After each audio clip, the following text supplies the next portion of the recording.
হরে কৃষ্ণ, রাধে রাধে। সুধী কৃষ্ণ ভক্ত, গৌর ভক্ত, হরি ভক্ত, আমার মা সকল, বাবা সকল, আপনাদের প্রত্যেকের চরণে সশ্রদ্ধ প্রণাম জানাই উপস্থিত সাধুগুরু বৈষ্ণব মণ্ডলীর চরণ, অনলাইন উপস্থিত কাছের দূরের আত্মীয় স্বজন, ভাই বন্ধু, ভক্ত শ্রোতা সবাইকে সশ্রদ্ধ প্রণাম জানিয়ে শুরু করছি আজকের ভিডিও। তো আজকের ভিডিওর বিষয় হলো লবঙ্গের গুরুত্বপূর্ণ টিপস। তো ঘুমের আগে দুটি লবঙ্গ যদি আপনারা চিবিয়ে খান, শরীরের মধ্যে অবিশ্বাস্য পরিবর্তন দেখতে পাবেন। তো এটা কোনো খারাপ ভিডিও নয় বা খারাপ কথাও নয়। এই ভিডিওটার মধ্যে কিন্তু অনেক এই লবঙ্গ নিয়ে গুণাবলী আপনারা লক্ষ্য করতে পারবেন। তো রাতের গভীরে অন্ধকারে যখন চারিদিকে শুনশাম হয়ে যায়, সকলে ঘুমিয়ে পড়ে, তখন আপনার ঘুম আসে না, অস্থিরতা লাগে, দুঃস্বপ্নে ভরে যায়, আপনার শ্বাস নিতে কষ্ট হয়, চারিদিক অন্ধকার মনে হয়, নানা রকমের দুশ্চিন্তা, নেগেটিভ এনার্জি আপনার মস্তিষ্কে প্রবেশ করে। সেক্ষেত্রে লবঙ্গর কী গুণাবলী রয়েছে আপনারা এই ভিডিওর মধ্যে দিয়ে পাবেন। আপনাদের অনুরোধ করব ভিডিওটা একদম স্কিপ না করে পুরো ভিডিও দেখুন। যদি ভিডিও দেখে ভালো লাগে অবশ্যই চ্যানেলে লাইক, শেয়ার, কমেন্ট করে চ্যানেলটি সাবস্ক্রাইব করে পাশে থাকবেন। প্রেম সে বলো রাধে রাধে। তো এই যে লবঙ্গ একটি ছোট্ট বস্তু, তো ছোট হলেই এই বস্তুটির খুব বিশেষ একটি গুরুত্বপূর্ণ আলাদা একটা ভূমিকা রয়েছে। কিন্তু কেন? তো আপনারা রান্নাঘরে সকলেই লবঙ্গ রাখেন। লবঙ্গের আগায় দেখি একটি সুন্দর অগ্নিশিখার মতো ফুলকি, তাই না? তো অগ্নিশিখার মতো ফুলকি কেন? অন্য মশলার মতো এটা কেন দেখতে না?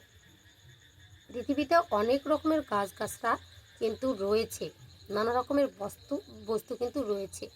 এখানে বিজ্ঞানী সাধিকা ব্লাভস্টকি, হেলেনা ব্লাভস্টকি এই লবঙ্গ নিয়ে গবেষণা করে কি বলেছেন আজকে আমরা শুনব।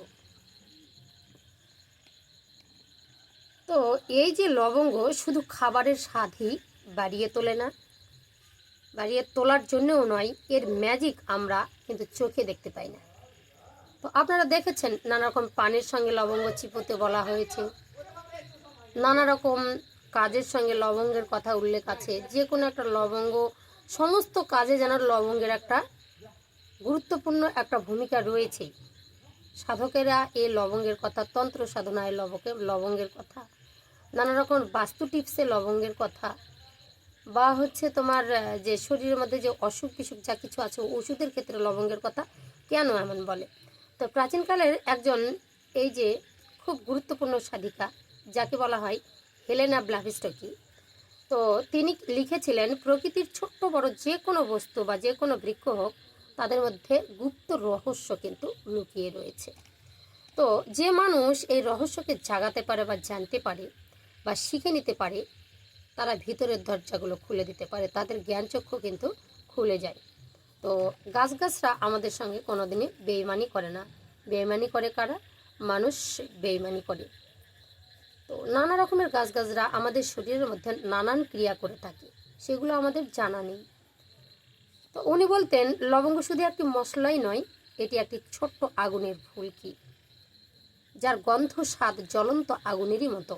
দেখবেন লবঙ্গকে যখন চিবিয়ে নেবেন একটা ঝাল ঝাল লাগে, গন্ধটা খুব সুন্দর, সুগন্ধি, মনে হয় নাক মুখটা দিয়ে ভিতরে একটা ছড়িয়ে যাচ্ছে একটা সুন্দর একটা সুগন্ধি, তাই না?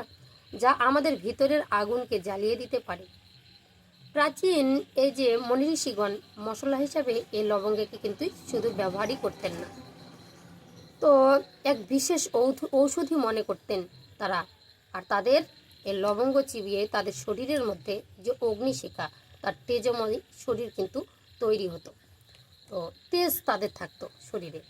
তো আয়ুর্বেদ শাস্ত্রে এই লবঙ্গকে কৃষ্ণগন্ধা বলা হয়ে থাকে। আয়ুর্বেদ শাস্ত্রে এই লবঙ্গকে লবঙ্গ বলা হয় না, কৃষ্ণগন্ধা। তো পদাবলীর ভাষায় নানা রকমের ভগবানকে নানান তুলনা করা হয়। তো সেরকম আয়ুর্বেদ শাস্ত্রেও এরকম কিন্তু এই লবঙ্গের নামটা হচ্ছে কৃষ্ণগন্ধা। ভগবান শ্রীকৃষ্ণের সুগন্ধ শরীর, সুঠাম দেহ, তার একটা রূপ দিয়ে এই লবঙ্গকে কিন্তু তুলে ধরেছে, ঠিক আছে? তো এর গন্ধটা নিয়েও তুলেছেন। তো আয়ুর্বেদের এই যে পুরনো বইগুলোতে কিন্তু লবঙ্গকে অগ্নিতত্ত্বের সাথে যুক্ত করা হয়েছে। কেন? অগ্নি মানে শরীরের শক্তি জাগরণ, ঠিক আছে? এর মাঝে এমন এক শক্তি আছে যা আমাদের খাবারগুলো হজম করতে সাহায্য করে। আর কি করে? যখন আমরা ধ্যানে বসি, ধ্যানে প্রবেশ করলে আমাদের মনকে একাগ্র করতে সাহায্য করে।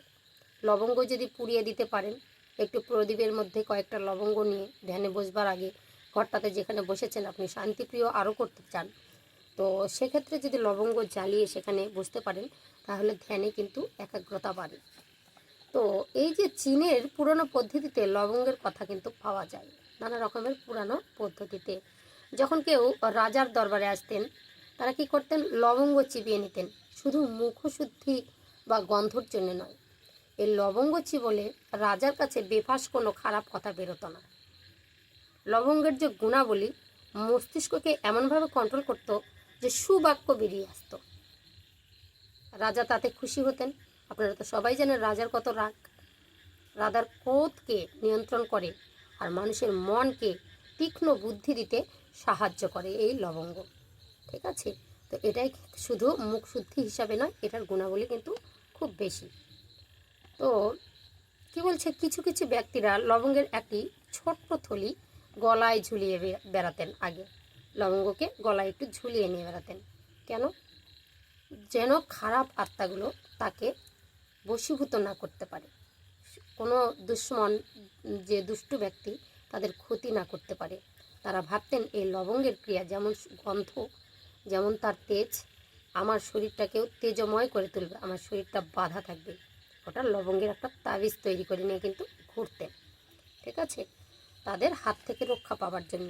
এই লবঙ্গ বাড়ির সামনে একটি ছোট্ট বাড়ির মেন দরজার সামনে একটি ছোট্ট মাটির ঘটের মধ্যে যদি কয়েকটা লবঙ্গ, তার সঙ্গে যদি সুন্দর একদম পরিপুষ্ট নিখুঁত তেজপাতা দুটো, তার সঙ্গে দুটো এলাচ, সাদা এলাচ, আর হচ্ছে তোমার দারুচিনি একত্রে তার মধ্যে রেখে মুখটা লাল শালু কাপড় দিয়ে বেঁধে আপনারা বাড়ির দরজায় ঝুলিয়ে রাখতে পারেন। আপনার বাড়িতে কোনো নেগেটিভ এনার্জি আসতে পারবে না, ঢুকতে পারবে না। আপনার বাস্তুটা ভালো থাকবে, আপনার আর্থিক সংকট থাকবে না, আর্থিক যোগ দেখা যাবে। আর আপনার বাড়িতে যদি নেগেটিভ এনার্জি ঘোরাঘুরি করে তাহলে সমস্ত কিছু টাকা পয়সা কিন্তু ব্যয় হয়ে যায়। সেই ক্ষেত্রে শত্রুর হাত থেকে সেটা হচ্ছে কন্ট্রোল করবে। এই লবঙ্গের এতই গুণাবলী, বাড়িতে কিন্তু রাখলে এর কিন্তু প্রচুর প্রচুর গুণাবলী রয়েছে, ঠিক আছে? তো তাদের হাত থেকে তখন রক্ষা পাওয়া যায়। লবঙ্গ শুধু শরীরের জন্যই নয়, এটা আত্মার জন্য খুব একটি উপকারী বস্তু। কেমন করে? কোনো মাটির প্রদীপে কয়েকটি লবঙ্গ যদি আপনারা জ্বালিয়ে চারিদিকে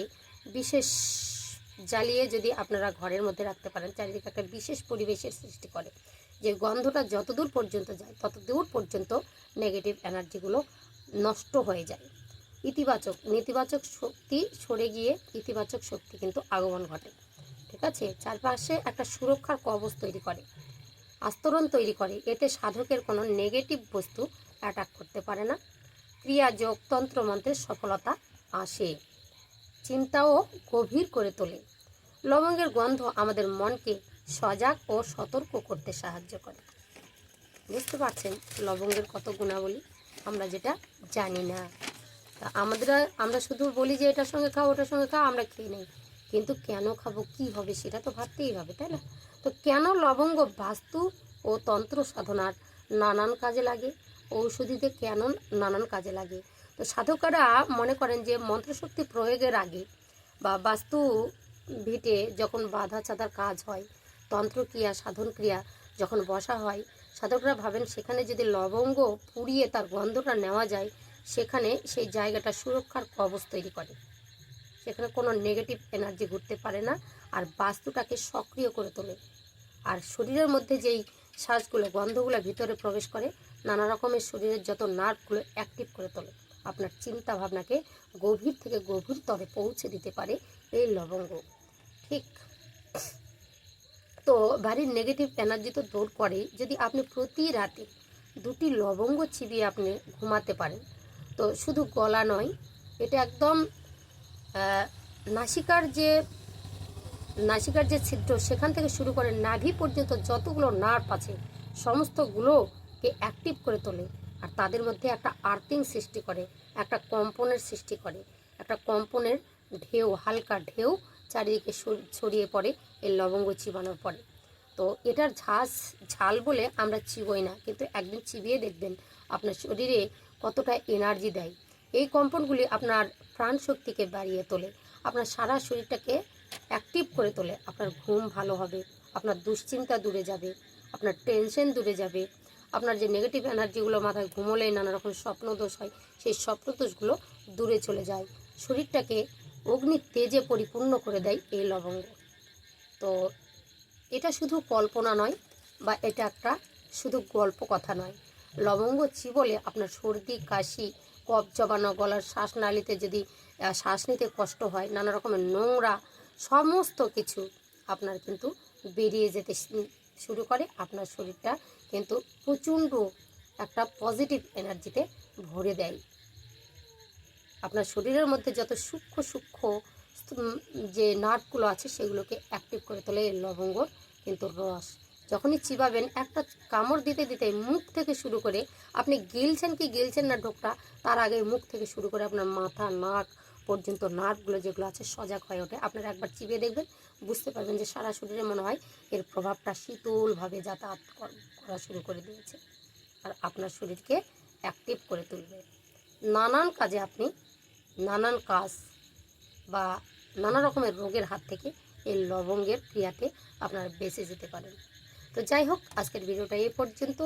আপনারা পারলে ঘুমানোর আগে 2টো লবঙ্গ অবশ্যই চিবিয়ে ঘুমাবেন।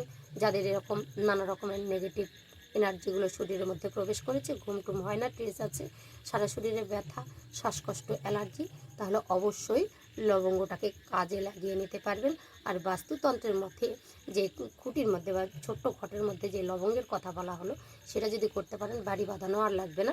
আপনার এটাতেই কিন্তু আপনার বাড়ি, গৃহ, বাস্তুদোষ সমস্ত কিছু কেটে আপনার সংসার সুখময় হয়ে উঠবে। সবাই ভালো থাকুন, সুস্থ থাকুন। আবার পরের ভিডিওতে দেখা হচ্ছে।